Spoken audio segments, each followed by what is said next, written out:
চাপৰত উচ্ছেদিতৰ বিৰুদ্ধে প্ৰতিবাদ কৰাত ৰাজপথতে আটক এআইইউডিএফৰ ৯গৰাকী বিধায়কক।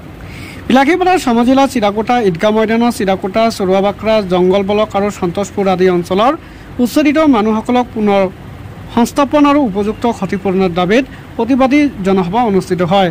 প্ৰতিবাদী জনসভা সমাপ্ত কৰি হঠাৎ ৰাজপথলৈ ওলাই আহে বিধায়কসকলৰ লগতে প্ৰতিবাদীকাৰীসকল। পিছত প্ৰতিবাদী স্থলীত উত্তপ্ত হৈ পৰা বিভিন্ন শ্লোগানেৰে হাতে হাতে প্লেকাৰ্ড লৈ ৰাষ্ট্ৰীয় ঘাইপথত সমদল কৰি ৰাষ্ট্ৰীয় ঘাইপথত অৱৰোধ কৰে। উচ্ছেদিত পৰিয়ালৰ ন্যায়ৰ দাবীত সাব্যস্ত কৰে এই প্ৰতিবাদ। ৯গৰাকীকৈ বিধায়কক লগত বিভিন্ন দল সংগঠন উচ্ছেদিত হাজাৰ হাজাৰ লোকে ঘাইপথ অৱৰোধ কৰি শ শ যান বাহন ব্যাহত হৈ পৰে। পৰিস্থিতি অধিক উত্তপ্ত হোৱাত এআইইউডিএফৰ ৯জনকৈ বিধায়কক আৰক্ষীয়ে আটক কৰি চাপৰ থানালৈ লৈ যায় বুলি জানিব পৰা গৈছে। আজি আপোনালোকে জানে আমাৰ চৰুৱাবাক্ৰা সন্তোষপুৰ চিৰাকুটা পাহাৰন পাট্টু জমদুৱাৰ এইফালে বিভিন্ন ঠাইত অসম চৰকাৰ তেওঁলোকে অমানৱীয়ভাৱে ইয়াত উচ্ছেদ কৰিছে। বহুত মানুহ যিবিলাক দুখীয়া মানুহ যিবিলাক ভূমিহীন মানুহ তেওঁলোকৰ থকাৰ কোনো জাগা নাই, তেওঁলোকৰ কোনো ধৰণৰ তেনেকুৱা ফাইনেল মাটিও নাই। গতিকে তেওঁলোকে ইয়াত নিৰীহ মানুহ তেওঁলোকে ইমান দিন পৰা ৭০-৮০ বছৰ ধৰি ইয়াত বসবাস কৰি আছিল। গতিকে এওঁলোকক অমানৱীয় ভাবোঁ হিটলাৰৰ নিচিনাকৈ অসমত মানে এইটো এটা ৰাজ চলাই আছে। যি ৰাষ্ট্ৰ এইটো আগত ৰজাৰ ৰাজ চলিছিল, সেইটো ৰজাৰ ৰাজো চলা নাই। ইয়াত হিটলাৰৰ নিচিনাকৈ মুছলিনী, হিটলাৰ, মহম্মদ বিন তুগলক এওঁলোকৰ নিচিনাকৈ ইয়াত দুখীয়া মানুহক অত্যাচাৰ কৰি অসম চৰকাৰ পুলিচৰ হতুৱাই অমানৱীয়ভাৱে ইয়াৰ পৰা বুলডোজাৰ লগাই এওঁলোকক ইয়াৰ পৰা উচ্ছেদ কৰিলে।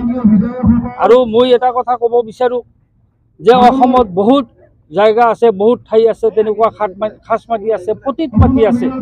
কিন্তু অসম চৰকাৰ হেমন্ত বিশ্ব শৰ্মাৰ এটাই লক্ষ্য যে য'ত মুছলমান মানুহ আছে মুছলমান মানুহক উচ্ছেদ কৰি পেলাই তেওঁৰ ঊৰ্ধ্বতম কৰ্তৃপক্ষক দেখাব খুজি আছে যে আমি মুছলমানসকলক অত্যাচাৰ কৰি ইয়াত আমাৰ মেজৰিটি মানুহৰ ভোট লোৱাৰ কাৰণে তেওঁ চেষ্টা কৰি আছে আৰু তেওঁৰ ঊৰ্ধ্বতম কৰ্তৃপক্ষৰ পৰা বাহ ল'ব বিচাৰি আছে। মই এটা কথা কৈ আছোঁ আপোনালোকৰ যোগেদি, হেমন্ত বিশ্ব শৰ্মা ডাঙৰীয়া, আপোনাৰ এটা শেষ দিন আছে, আপোনাৰো এটা শেষ দিন আছে।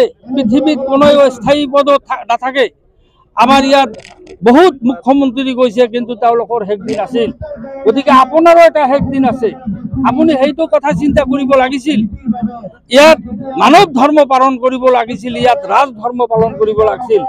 হিন্দু ধৰ্ম, মুছলমান ধৰ্ম এইবিলাক বিভাজন কৰি পেলাই মানুহক যেনেকৈ উচ্ছেদ কৰি আছে। গতিকে আপোনাৰ পতন অনিবাৰ্য। গতিকে এইটো আজি আমি প্ৰতিবাদী সভা ইয়াত পাতিছোঁ। এই প্ৰতিবাদী সভাত আমি বিচাৰিছোঁ যে প্ৰতিজন যিবিলাক উচ্ছেদ কৰিছে আপুনি অমানৱীয়ভাৱে উচ্ছেদ কৰিলে তেওঁলোকক 10 লাখকৈ টকা দিয়ক আৰু চাপৰ চাৰ্কেলৰ অন্তৰ্গত আপুনি তেওঁলোকক 7 বিঘাকৈ মাটি দিয়ক। ইয়াত আমাৰ হাফিজ বছিৰ আহমেদ কাছিমি ডাঙৰীয়া আছে, হাফিজ ৰফিকুল ডাঙৰীয়া আছে, আমাৰ আমিনুল ইছলাম ডাঙৰীয়া আছে, আমাৰ নজৰুল হক ডাঙৰীয়া আছে, আছৰাফুল ইছলাম ডাঙৰীয়া আছে, আমাৰ কৰিমুদ্দিন বৰভূঞা ডাঙৰীয়া আছে। গতিকে আমাৰ যিখিনি বিধায়ক আছে আমি গোটেইখিনি ইয়াত উপস্থিত আছোঁ। গতিকে মই আপোনালোকৰ যোগেদি এটা কথা ক'ব বিচাৰি আছোঁ যে হেমন্ত বিশ্ব শৰ্মাক মই সকীয়াই দিব বিচাৰি আছোঁ যে আপোনাৰ ভৱিষ্যত কিন্তু অন্ধকাৰ। ভগৱানেও নামানে, আল্লাহেও নামানে আপোনাক।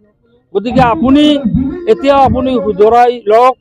আমাৰ যিবিলাক মানুহ ইয়াৰ পৰা উচ্ছেদ কৰিছে তেওঁলোকক আপুনি সংস্থাপন দিয়ক আৰু ব্ৰহ্মপুত্ৰৰ মাজত লৈ সংস্থাপন দিব।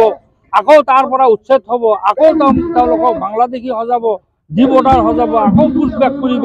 এইবিলাক অত্যাচাৰ আপুনি বন্ধ কৰক আৰু আমাৰ যিবিলাক অত্যাচাৰ কৰি আছে এইবিলাক অত্যাচাৰ আমাক আৰু কৰিব নালাগে। আৰু আমাৰ জনসাধাৰণক আপুনি শান্তিপ্ৰিয়ভাৱে থাকিব দিয়ক। এওঁলোকে নিৰীহ মানুহ, কৃষিজীৱী মানুহ।